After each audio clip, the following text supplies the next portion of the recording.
Steve and Jill here with guest Justin Sleva. Welcome to the Land Academy Show, entertaining land investment talk. I'm Stephen Jack Butella. And I'm Jill DeWitt, broadcasting from sunny Southern California. Today, like every Friday, Jill and I talk with guest Justin Sleva about the transactions that we're doing this week and general banter about the inputs.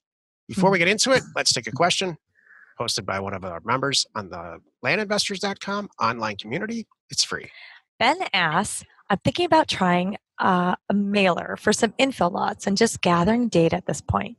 I've ran across a legal description for a residential vacant lot that seems weird to me.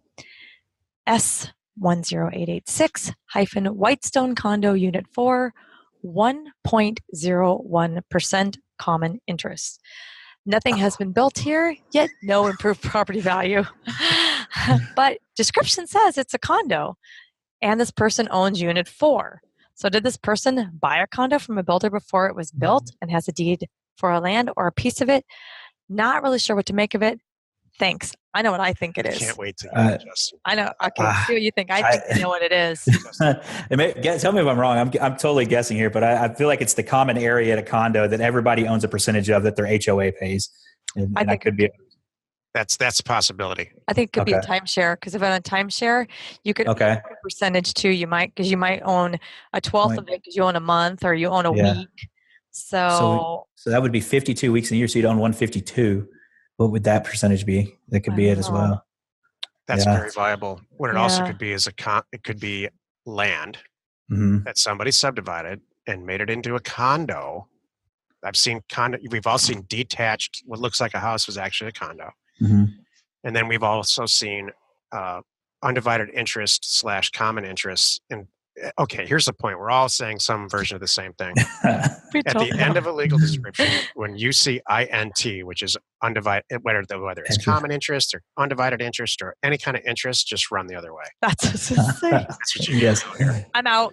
Done. I actually scrub that. I scrub that on my house data mailers. When I run through them, you see 50% at the end on a legal description. I just run through and delete them just for that reason. A keyword search for INT and just take everything out.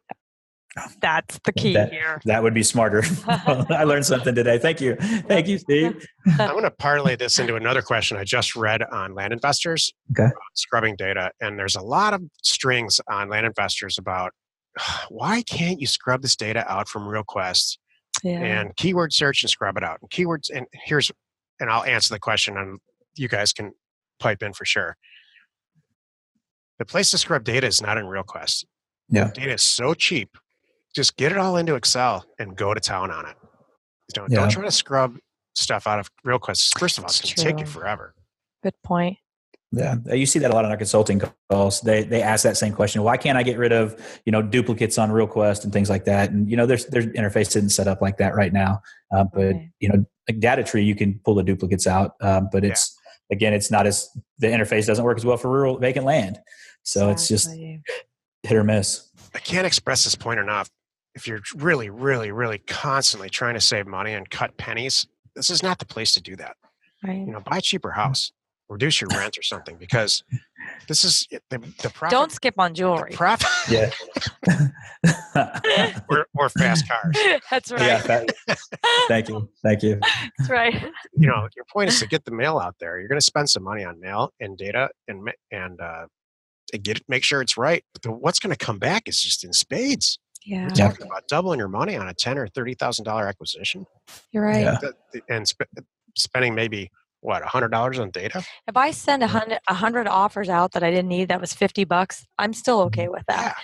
You just don't buy the property. That's okay. It's hard to know that until you do a bunch of deals. Yeah. I mean, how much do you scrub out in the RealQuest / data tree stage? Oh, if I get the size that I want, and then the value and type of land, and that's it, and I send it all out there. Everything else done on the back end in Excel because it's easy, and it's just.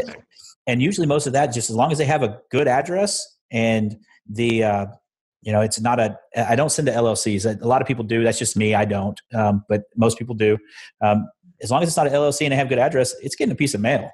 And I'd go back into names that have initials. I moved the whole name into that because I think sending a letter that says "Hello A" is not right. It says "Hello Abe, A B something, whatever the last name is." So those are the quick two things I do and make it match my mail merge, and I'm gone. That's good. I scrub a little harder than that.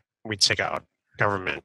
Well, I take out government too. What I do is I take the first name and I sort to the bottom, and then that'll usually have, because government's not going to say anything for first name, and then I pull out LLCs, government, and things like that off that. I think the takeaway for a listener or watcher here is that we all have a different way to do it, but there's a pretty high degree of margin in there. We're all here doing a show about it, so I bet you if you and I sat down, Justin, and really compared notes on how we scrub data, it would be really shockingly different. Yeah. In the same place. Yep. No, I agree with that. We talked about that. That's what we're doing right now with 1.0. We're trying to, now knowing what we've learned, we're still trying to convey what's possible, and then everybody can make it their own. Yep. That's the big takeaway from this and that's what I tell everybody when they ask me, hey, what educational piece do you use? Do you go to this guy or that guy or this group? And I tell them that, they don't teach you the back, and they give you this piece and said, hey, there's the education to get you the nuts and bolts. And then how do you take that and whatever you do with it? I mean, you didn't teach me how to buy apartment complexes. We bought an apartment complex using the same method. We changed the letter up. You didn't teach me how to buy a house. You taught me how to find stuff with APN numbers, build a list, and then figure out the pricing from there. Bingo.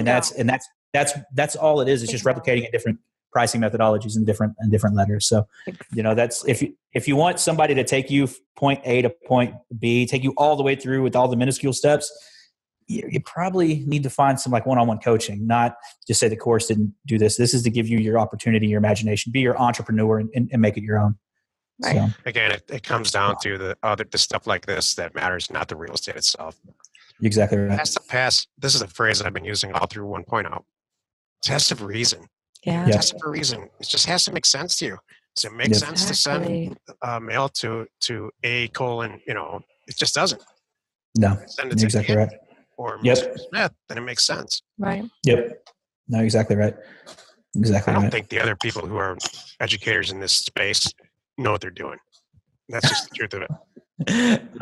Don't get you're about to get me on a rant here, and I'm like holding back just because I try to keep this show as a positive space so people can see what it can be, and I appreciate y'all having me on for this. But I ran across a something in a group of another space the other day, and the person was mad because they had a 7-month contract. The person asked them to move it up and pay them the money now, and the investor goes, well, what should I do? And I nicely said, hey, I'll fund the deal for you. Is that good a deal?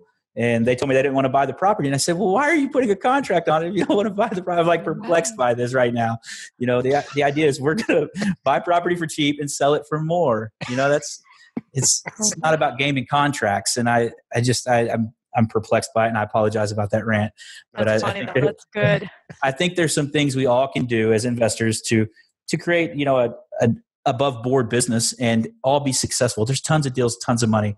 I mean, we go on week after week talking about, and we get trouble for it. Last week, I think somebody said that all we do is talk about, we're making all this money. No, we're doing deals all over the country because this works all over the country.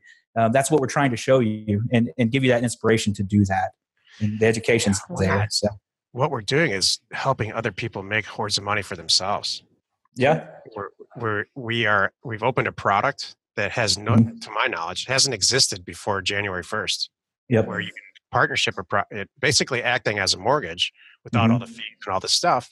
Right. You're taking the risk with you to get paid on the back end instead of the front end. No, you're exactly right. I don't know what there is to say negative about that. Again, I wish I had us. Yeah. Yeah. Man, I wish I had us 8 years ago. It would have made it a lot easier. Yeah. And that's if I had this resource, and we do now. If I had this resource 10 years ago, I'd be out buying commercial real estate deals that I know are worth $22 million that I'm picking up for $2 million. Yep, no, exactly right. And making $2 or $3 million a deal instead of $100,000 or $20,000 or whatever. Right. Yep. That's where this is going, by the way, I think. Yeah. No, I agree with you. I think that the sky's the limit on this. I try not to get too far ahead and say, okay, hey, can we go do $1 million deals all day, every day? We all can do that. But I still like that educational piece of bringing people out of that $10,000, that $5,000 range, getting them into that to where they could actually sustain and have a livable existence by doing this full time. I mean, if you haven't heard my story, I've been doing it full time for 2 years. I mean, it works. It wasn't planned. No, I mean, and it's not planned. April 21st of 2016, I get let go from my job, which is a great job, and I have an opportunity that weekend. Our business was 4 months old. And we said, freak it. Let's scale it up and do that. That's what's possible. You see the people like Luke, he does this full time. It's viable. There's guys across the board. Joe Martin, another guy, he made more money in his land business the first couple of months than he did in his corporate job. He left. He does that full time. These guys, these are not made up people. They're real people. You can find them and talk to them. They'll tell you their story. They're excited to share that with you. And a lot of people get hung up on some details. Well, I don't have my buy website set up, so I can't do this deal. No, you're not going to sell it off your buy website anyways. Your sell website is not going to generate organic traffic. You've got my blood work up, Steve. You got me wanting to spew. So it's. I just talked to somebody at a consulting call with somebody, and they don't have any websites at all. Yep. They've been a Land Academy member for like 2.5 years. And it was most of the consulting calls I get now are just thank you. Yeah. Yeah. They're like, thanks. I wanted to let you know, we're not website people. We sell everything on Craigslist and on the MLS, and we send out, old school letters, and we're doing it. It's fine. So there's a million ways to do this. There really is. I will say this. You can't do it without data. Nope. You have to have the data. That's the key piece to all of this. Mm-hmm. So I remember walking into my real estate investor that I deal with now. I consider him a mentor on the single family and multifamily side and commercial side, but on land, he'll introduce me as this guy that flips dirt. He goes, he does it with mail. I don't know how he does it. It's just, it doesn't make sense, but it works. The guy he's always working. He's in his tennis shoes. He won't wear shorts. He only wears shorts for 6 months a year. Like he thinks it's a joke, but he understands it works, and he doesn't get it. He doesn't want to, but he's like, hey, it works. Let's celebrate that fact. Don't question it. It just works. Don't get hung up in why. We gave away a free piece of property on our podcast when we started our 10th episode. And I gave the girl the option. I said, I'll give you the property. I'll give you $500 cash to start your real estate business, and we will grow it from there. Or you can take the $500 cash and you can just do whatever you want with it. You spend it on your family. She said, okay. She goes, I want the property. She calls me back on Monday. She goes, hey, can I get that cash? And I was like, yeah. She goes, but you said you'd help me, right? And I said, yeah, I'll help you. And she's like, okay. I said, now you're thinking like a business owner. So she's going to buy 5 properties with that. A tax deed property. She's going to flip them. She's going to make $2,500 off that. And her husband's asking her, well, how does this really work? Like, how does this work? She goes, I don't know. He tells me it works. I see what they're doing. It works. I'm just following along. You got to have a little blind faith here. I mean, that's what it's about. And I don't want to say it blind faith because that's kind of the wrong word. It's implying that there's something you can't see. Everything's 100% visible. This isn't multi-level marketing. You put your data in. You say, hey, I want this there. You send your mail out. You're going to get a few deals back, and you say, okay, they're worth it or they're not. Yeah. So is everything. And that's it. You have to actually do something. It just doesn't. You just can't put your hand out and say, pay me. No, there's steps to it. You have to push it through the process. There's harder jobs. Digging a ditch for 100 feet is a lot harder than scrubbing some data. Yeah, exactly. But at the same time, everything has some level of input or work that has to happen. Yep. Mm-hmm. Exactly. It's the end result, that the payout that just keeps me involved this day. Right. The payouts are so huge. Exactly. We're paid for the knowledge of how to find the deal, not for the deal. That's what you're paid for. That's the knowledge that we have. And that's because of Land Academy, or, if you had a different person teach you something, but that's, ultimately that's the knowledge of knowing where to get the deal. And that's how you make your money. Yeah. Exactly. Well said. We're out of time. Sorry. I feel like I ranted the whole time. I apologize. Finance Friday got ranted on. It was like Rant Friday, I'm sorry for that. Those days. Justin, you always say the stuff that I'm thinking. Okay. I'll be the shield for you so that they get mad. They're mad at the casual Friday guy that's here on Finance Friday once a week and not you every week. So perfect. Well, you've done it again. Spend another 15 minutes or so listening to the Land Academy show. Join us next time for another interesting episode. And we answer your questions posted on our online community, landinvestors.com. It's free. You are not alone in your real estate ambition. So I had a couple things. I don't know if you still want to talk about them, but I had a couple funny things I was going to share that really actually does pertain to the topic. Sorry. I'm sorry. No. Good. I'm like, I have these notes. I'm like, I literally have notes. I'm like, well, I'm not going to get it. Way to go, Justin. Way to go. You talk too fast for us to interrupt. No, it's all good. No, I was going to talk about, just a couple things about what I'm finding in our deal funding, like you're finding. Okay. And the good news is here's my positives. I have 2 positives. I have 2 negatives I was going to share. One is we're getting so many great deals right now from people. I'm sure you're finding this too, that are not members and are finding us. It's really interesting. I don't know where they're finding us or how, but word's getting out and it's great. Yeah. So, and then also my other positive, it's, it takes a couple weeks and we're now, and now my team now is getting their groove and they're finally figuring out, all right, that's how this works. So, and then the negatives, which are just for me comical, is we have a couple things with, one is our managers, our property managers, just the person who brought us the deal. There's a little bit of a slowdown. Like, they're not even, I'm having to push them a little bit. Like, this is what you need to do. This is the calls you need to make. So I educated my team now, and now we're educating them. So I want to make sure, I don't know if you do this, but I have a really good checklist of all the steps, and I put it on our site. Okay. And it's there for the public to see. Good. So everybody knows what my jobs are and what your jobs are. And I want my managers, I'm telling them, you need to do A, B, C, and D, then you call, and then E and F, and then you do this kind of thing. So it's really crystal clear. So we're getting that out there. And then my other negative, which is so darn funny, I knew this was coming, but my team is like, what the heck? The idiot. I hate to say it, but the escrow idiot agents that we're against, it's mind-boggling.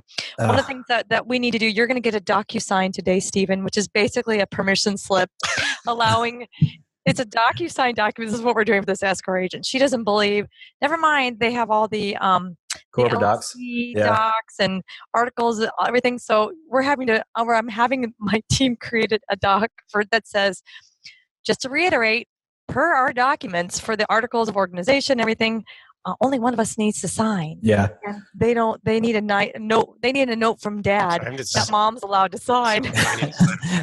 I've got a form for that if you need that. I'll send it over to you. That'd be great. Thank you. Because I have my team. I'm like, just make a stupid permission slip. It's a board of directors dissolution form or affidavit of dissolution or vote that the whole board has said, hey, this one guy can sign for everything. And it's me for myself on my own company. I had to do that for myself because I have my wife available to sign in the event that I die. We're just not losing all our property and having to probate everything, so she can sign. And it's a commercial thing. It's some commercial piece. What's great is we're doing with the same title company, but 2 different agents. One's like, whatever, fine. It's another agent 2 desks over that wants this. Yeah. I think it's just a drunk with power thing. That's what I explained to them. Or just it's not reading your articles of organization, because mine say the same thing for Plum. And I had one in Florida the other day that was just arguing with me about it. And I was just like, okay, well, I'll just have them sign. And she needed the affidavit notarized. Normally when you buy with cash, you don't notarize anything. You just sign and send the money. Exactly. But no, I had to actually get him out of his corporate job to come meet me at a bank that's like an hour away from the house because he lives about an hour away, so we could do it. Crazy. For that. I'm with you. You know what? I wouldn't have done that. I would have killed the deal. Well, actually, I would have sent it to Justin. Right. There's no chance of an hour to sign something. Not even for 20. Well, that's the reality is that we all know. Time kills deals, but I'm here to tell you, escrow can kill deals too. Yeah, she might, and we're all just gonna put our hands up and go, nothing we can do. The escrow agent killed the deal. Can you swap the folder to the other escrow agent you've used there? That's what I want to happen. You can request transfer the folder to somebody else. That's my first choice. So, but I'm kind of I'm leaving it to the manager because that's kind of their part of their responsibility. Yeah. No, that brings up a great point. I had a client, one of the managers comes to me and he's like, okay, well, now what do we do? We hired an attorney. It's an attorney closed state. Hired the attorney, and I sent the deposit for the attorney to get started on all the title work. And the manager's getting nervous because he doesn't realize that bigger properties are a lot easier. You hire the agent, the closing agent, they send all the paperwork. He's like, so do I need to get the mobile notaries lined up and start getting paperwork drawn up? I was like, no, bud, you're doing your job. You hired your attorney. I sent the deposit. He's going to do all that. That's what we pay him for. And he's like, oh, okay, cool. Yep. I said, this is what I need. When he tells us the deed is recorded, I need you to have the article, everything written, add everything, and just get it listed, and then we'll make some money. You're good. He's like, okay, man, cool, great. So that's the great part about what we're doing. That part, it's a lot easier. Yeah. Oh yeah. I couldn't imagine sending mobile notaries to all these deals and lining up all that. I couldn't do it. I don't miss that. Hey, wherever you're watching or wherever you are listening, please rate us there. We are Steve and Jill. information and inspiration to buy undervalued property.